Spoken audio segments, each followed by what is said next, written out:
नमस्कार दोस्तों। कहानियों की श्रृंखला में आज सुनेंगे मालती जोशी जी की कहानी चंदन की छाँव में सुधियों के नाग। लेकिन उससे पहले मेरा आपसे विनम्र अनुरोध है कि अगर मेरे द्वारा सुनाई हुई कहानियाँ आपको अच्छी लगती हैं तो मेरे चैनल को सब्सक्राइब ज़रूर करें, लाइक करें और अपने दोस्तों और परिचितों में शेयर भी करें। बेल आइकन दबाना बिल्कुल भी ना भूलें। आज सुनिए चंदन की छाँव में सुधियों के नाग। सौम्या आंधी की तरह कमरे में दाखिल हुई थी। मम्मी, आरती के साथ मार्केट जा रही हूँ। बुटीक वालों को लहंगा सूट दिया था ऑल्टर के लिए, वह भी उठाना है। लगे हाथ मैचिंग चूड़ियाँ, बिंदी वगैरह भी ले आऊँगी। तुम कौन कौन सी साड़ियाँ पहनोगी बता दो, तुम्हारे लिए भी लेती आऊँगी। तुम्हारी मेरी नाप तो एक ही है ना, बस रंग भर बता दो। अरे ले आना लाल वाल कोई सी भी। मैं कौन सा दिन में 10 बार चूड़ियाँ बदलूंगी। क्यों नहीं बदलोगी? और लाल चूड़ियाँ तो मैं बिल्कुल नहीं लाऊंगी। तुम फिर से वही लाल बनारसी पहनने की सोच रही हो ना, वो तो मैं तुम्हें ले जाने ही नहीं दूंगी। अरे तो ऐसी साड़ियाँ शादी ब्याह में ही तो पहनी जाती हैं, नहीं तो सालों साल यूं ही पड़ी रहती हैं। इसी बहाने उन्हें थोड़ी हवा लगेगी। उसकी चिंता मत करो, अगली बार मैं अपने लिए उसका लांचा सिलवा लूँगी, पर तुम नहीं पहनोगी। आजकल उस तरह की बनारसी कोई पहनता भी है? तो क्या पहनूं, तुम ही बता दो। क्यों, तुम्हारे पास एक से एक साड़ियाँ हैं। चंदेरी है, कोसा है, कांजीवरम है, मैसूर सिल्क है। ना हो तो भतीजी की शादी की खुशी में एक नई नकोर खरीद लो। और कुछ? और कुछ नहीं। जल्दी से अपना पर्स ढीला करो, देर हो रही है। माया पैसे निकालने के लिए उठी ही थी कि अशोक ने कमरे में प्रवेश किया। माया बोली, लो तुम्हारे पापा आ गए, अब इन्हीं को चूना लगाओ। वाह, दफ्तर से थके हारे आए पति के स्वागत का क्या आदर्श तरीका है। पापा प्लीज़, हमें तो पैसों से मतलब है, चाहे आप दें चाहे मम्मी दें, पर ज़रा जल्दी दे दें, देर हो रही है। कितने चाहिए?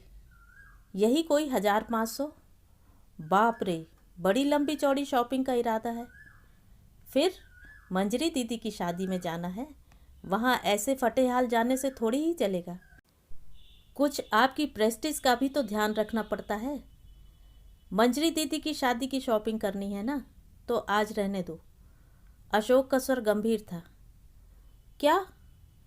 सौम्या का चेहरा रुआंसा हो आया। वो आरती को घंटे भर से रोक रखा है, वह क्या सोचेगी। पापा थके हुए हैं बेटा, उन्हें तंग मत करो, मैं दे रही हूँ, माया ने कहा। पर सौम्या तुनक गई। रहने दीजिए, हमें किसी की ज़रूरत नहीं, हमारे पास जितना है उसी से काम चला लेंगे, उसने मुंह फुलाकर कहा और तीर की तरह बाहर निकल गई। माया उसके पीछे पीछे दरवाजे तक गई भी, पर उसने एक बार भी मुड़कर नहीं देखा। वह उदास होकर कमरे में लौटी। आते ही बच्ची को रुला दिया ना, नादान है बेचारी, नहीं जानती कि दफ्तर से लौटे व्यक्ति का पहले मूड देखना चाहिए, फिर कुछ कहना चाहिए। मैं तो वैसे भी कभी कुछ नहीं मांगती, पर बच्चों को तो अपने शौक़ पूरे करने दो, यही तो उम्र होती है सजने संवरने की।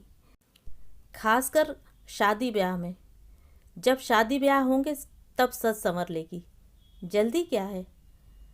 उसकी शादी की बात अभी कौन सोच रहा है, अभी तो उसे अपनी मंजरी दीदी की शादी का शौक़ चढ़ा हुआ है। लेकिन वहाँ तो अब जाना नहीं है। क्यों? क्योंकि मंजरी जी हमारा आशीर्वाद लिए बिना ही जीवन साथी के साथ विदा हो गई हैं। क्या मतलब? प्लीज़ इस तरह की पहेलियाँ मत बुझाइए, साफ साफ बताइए कि क्या हुआ है, मेरा दिल बहुत घबरा रहा है।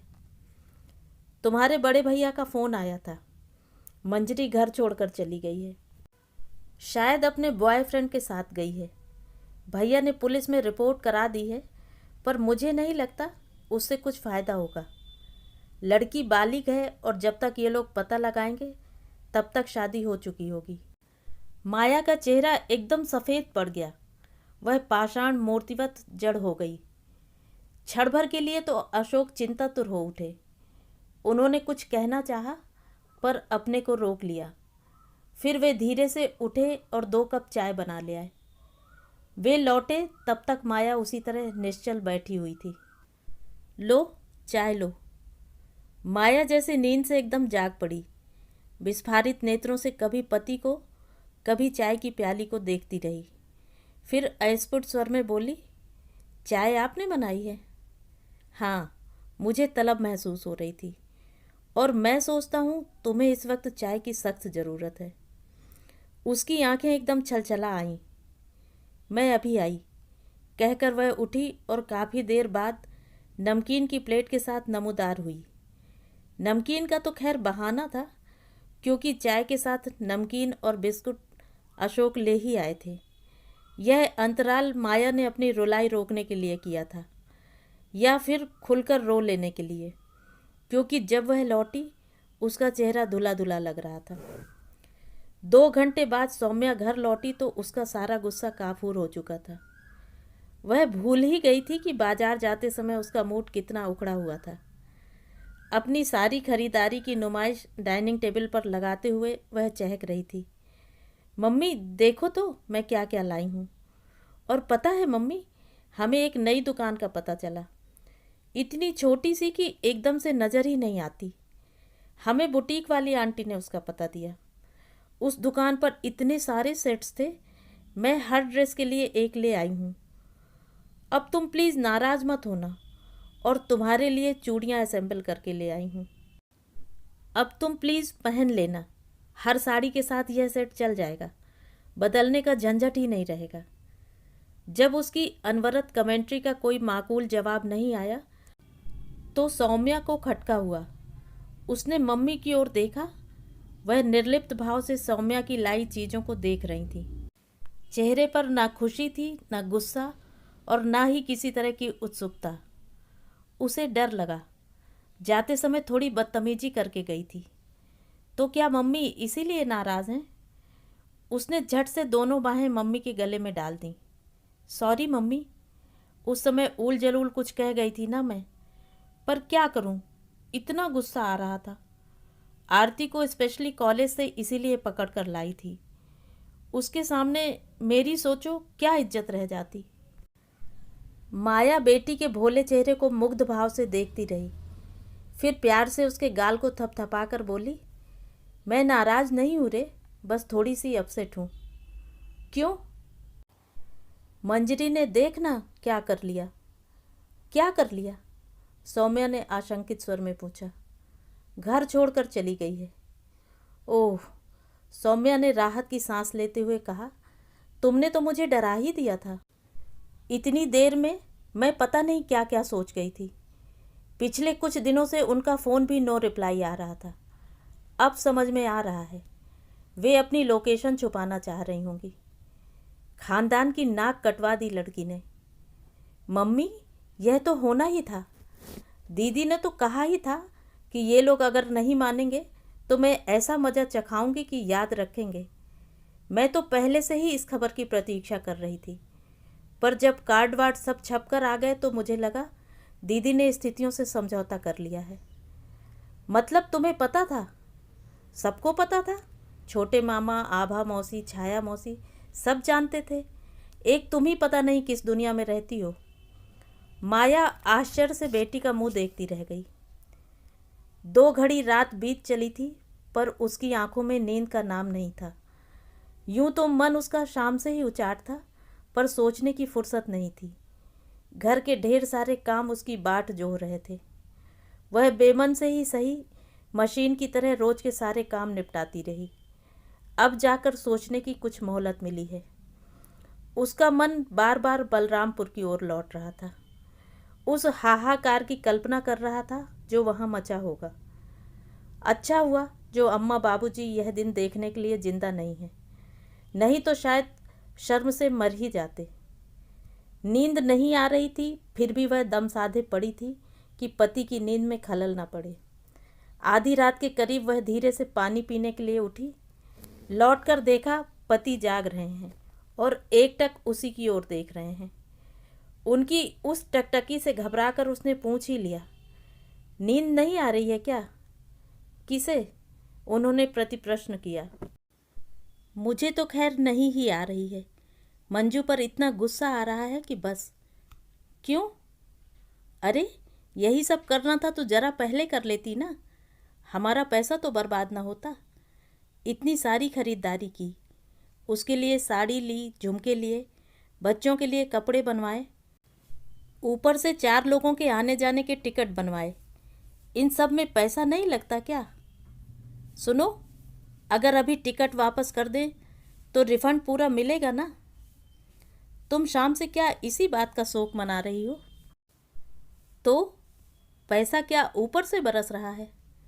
हम कोई उनकी तरह धन्ना सेठ हैं? क्या एक बार भी उसे शाबाशी देने का मन नहीं हुआ?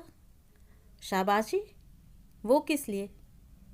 इसलिए कि जो साहस बुआ नहीं जुटा सकी, जो काम बुआ नहीं कर सकी, वह भतीजी ने कर दिखाया। माया का चेहरा एकदम सफ़ेद पड़ गया।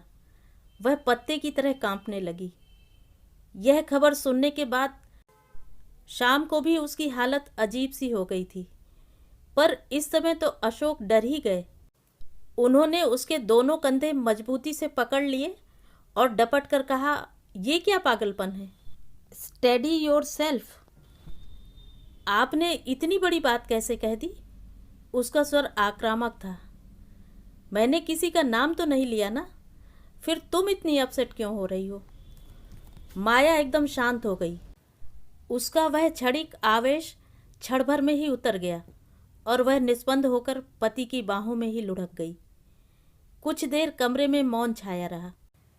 इस बीच अशोक धीरे धीरे उसके बालों में हाथ फेरते रहे, उसे आश्वस्त करते रहे। थोड़ी देर बाद वह उठकर बैठ गई और उसने पति की आंखों में सीधे झांकते हुए पूछा, आपसे किसी ने चुगली की है? बताइए, किसने की है? ऐसी बातें छिपती नहीं है डियर, और इस तरह की खबर नवीसी के लिए तो नाते रिश्तेदारों की, पड़ोसियों की एक पूरी जमात तत्पर रहती है। पर मुझे आग्रहपूर्वक उन लोगों से दूर रखा गया। तुम्हारे घर वालों की यह अतिरिक्त मुस्तैदी ही शंका के बीज बो गई। इतनी सी बात पर कोई नहीं, और भी कारण थे। सहज ही कोई अपनी लाडली को घर से 1000 मील दूर नहीं ब्याहता। फिर शादी भी घर से नहीं की गई, तीसरी जगह से ही बिटिया को विदा किया गया। तब मन में खटका होना स्वाभाविक था। फिर तुम्हारे मन में पीहर के प्रति जैसी उदासीनता देखी, वह भी अस्वाभाविक लगी। औरतों को मैके का मोह बुढ़ापे में भी नहीं छूटता, पर तुम तो नई ब्याहता थी, तब भी तुम में कोई ललक नहीं देखी। कारण चाहे जो भी रहा हो, पर तुम अपने घर वालों से नाराज़ थीं, यह मैं समझ गया था, और यह बात मुझे सोचने पर मजबूर करती थी। वह चुप थी। और एक बात थी। कौन सी? तुम्हारी आंखों में तुम्हारे उजड़े हुए सपनों की धूल हमेशा नजर आती थी। उसे देखकर कभी तुम पर गुस्सा भी आता था, कभी दया भी आती थी। वह फिर चुप हो गई। और कुछ क्षण ऐसे भी आते थे जब मुझे अपने आप पर दया हो आती थी, तरस आता था। अपने आप पर तरस आता था? क्यों? प्रणय के उत्कट क्षणों में भी तुम्हारी आंखें जब मेरे आर पार किसी को खोजने लगती थी, तो अपना आप बड़ा बौना लगने लगता था। वे क्षण बड़ी मर्मांतक पीड़ा देने वाले होते थे। कई बार मन में आया कि तुम्हें मुक्त करके स्वयं भी मुक्त हो जाऊं, पर यह काम उतना सरल नहीं था।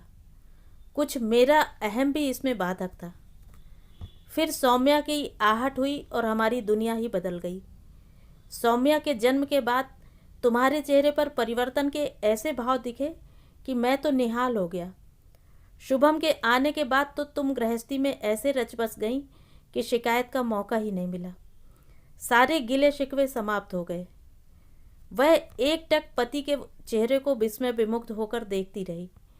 फिर धीरे से बोली, इतनी बड़ी बात इतने बरसों तक मन में लिए रहे, कभी कहा क्यों नहीं? हर बात का एक वक्त होता है, तो आज वह वक्त था। हाँ, और फिलहाल वक्त हो रहा है सोने का। तो मैडम, आप भी आराम कीजिए और बंदे को भी सोने दीजिए। Good night. और सचमुच करवट बदलकर वे तुरंत नींद की आगोश में चले गए, जैसे अब तक सिर्फ यही कहने सुनने के लिए जाग रहे थे। सुबह उनके लिए चाय ले जाते समय मन में एक अजीब तरह का संकोच था। कल के उस खुलासे के बाद वह उनका सामना किस तरह कर पाएगी, पर उसके इस असमंजस का वहाँ नामो निशान भी नहीं था। उन्होंने रोज की तरह सहज भाव से ही उसका स्वागत किया। फिर चाय पीते हुए बोले, सुनो, मेरे मन में एक बात आई है। वह प्रश्नार्थक नज़रों से उन्हें देखती रही। तुम्हें उन टिकटों की बहुत चिंता हो रही है ना? ऐसा करते हैं कि उन टिकटों का उपयोग कर ही लेते हैं। दोनों मिलकर बड़े भैया के पास हो आते हैं। किस लिए? अरे, उन्हें समझाएंगे कि समय आपके लिए चाहे ठहर गया हो, पर इन 25 वर्षों में दुनिया बहुत आगे निकल गई है। मंजरी ने कोई गलती नहीं की है। उसने अपने लिए जो लड़का चुना है वह सुंदर है, संपन्न है, संस्कारी है, और मुख्य बात तो यह है कि मंजरी की तरह ही आईआईटी वाला है। ऐसा लड़का अव्वल तो आपको जाति में मिलता नहीं, मिलता भी तो 10-15 लाख से नीचे बात नहीं करता। इसलिए बेटी की पसंद की दाद दीजिए और उसे घर बुलाकर ससम्मान विदा कीजिए। भैया कभी नहीं मानेंगे। हमारे इसरार पर उसे बुला भी लिया तो पता नहीं उसके साथ क्या सलूक करेंगे। मार भी डालेंगे तो कोई आश्चर्य नहीं होगा। ओ गॉड, फिर तो यह पुण्य काम हमें ही करना होगा। गुड़िया से कहो जरा उसका पता लगाए। उन लोगों को यहीं बुलाकर हम उसी शुभ मुहूर्त में उसका कन्यादान करेंगे। आप तो कह रहे थे कि अब तक उन लोगों की शादी हो चुकी होगी। वह कोई शादी में शादी होगी? वह तो मात्र एक रस्म अदायगी होगी, कानून से बचने की एक तरकीब भर होगी। लड़कियां जिस तरह की शादी का सपना बचपन से देखती हैं, वैसी तो वह कतई नहीं होगी। हम मंजरी को उसका वह सपना उपहार में देंगे। उसके लिए पीहर के दरवाजे तो शायद बंद ही हो जाएंगे, तो हम उसे एक घर देंगे जहां वह जब मर्जी हो आ सकेगी। भैया को अगर पता चल गया तो वे जिंदगी भर मेरा मुंह नहीं देखेंगे। उससे क्या फ़र्क पड़ेगा? वैसे भी तुम कौन सा रोज़ रोज़ उनसे मिलने जाती हो? 2-3 साल में एक आध चक्कर लगता है बस। वह नहीं लगेगा। भैया समझेंगे मैंने उनसे बदला लिया है। उस समय सबसे ज़्यादा विरोध उन्हीं की तरफ से था। इतनी दूर जाकर आनन फानन शादी करने का आइडिया भी उनका ही था। यह तो और भी अच्छा है। देर से ही सही, उन्हें अपनी गलती का एहसास तो होगा। ईश्वर ने उन्हें प्रायश्चित का एक मौका दिया है। उसे गंवा देंगे तो उन जैसा अभागा दूसरा नहीं होगा, और मुझ जैसी दूसरी सुहागवती भी शायद दुनिया में दूसरी नहीं होगी। उसने मन में सोचा। जिंदगी भर वह सिर्फ अपने ही दुख को सहलाती रही। कभी भान ही नहीं हुआ कि एक देवता पुरुष सतत उसके पार्श्व में खड़ा है। उसकी स्नेहिल छाया ही तो उसे रेगिस्तान के पार ले आई है, और इतनी बड़ी बात का उसे कभी एहसास तक न हुआ। क्या वह कभी उनसे उऋण हो सकेगी? मैडम, क्या सोचने लग गईं? कुछ नहीं, बस अब आप और गुड़िया मिलकर वर वधू की खोज कीजिए। मैं बाकी की व्यवस्था देखती हूँ। चलो, इसी बहाने गुड़िया की शादी की रिहर्सल हो जाएगी। उसके मन में उल्लास की तरंगें फूट रही थीं। निश्चित ही वह सिर्फ मंजरी के परिणय के लिए नहीं थी। तो ये थी कहानी। कहानी आपको कैसी लगी? कमेंट करके ज़रूर बताएं।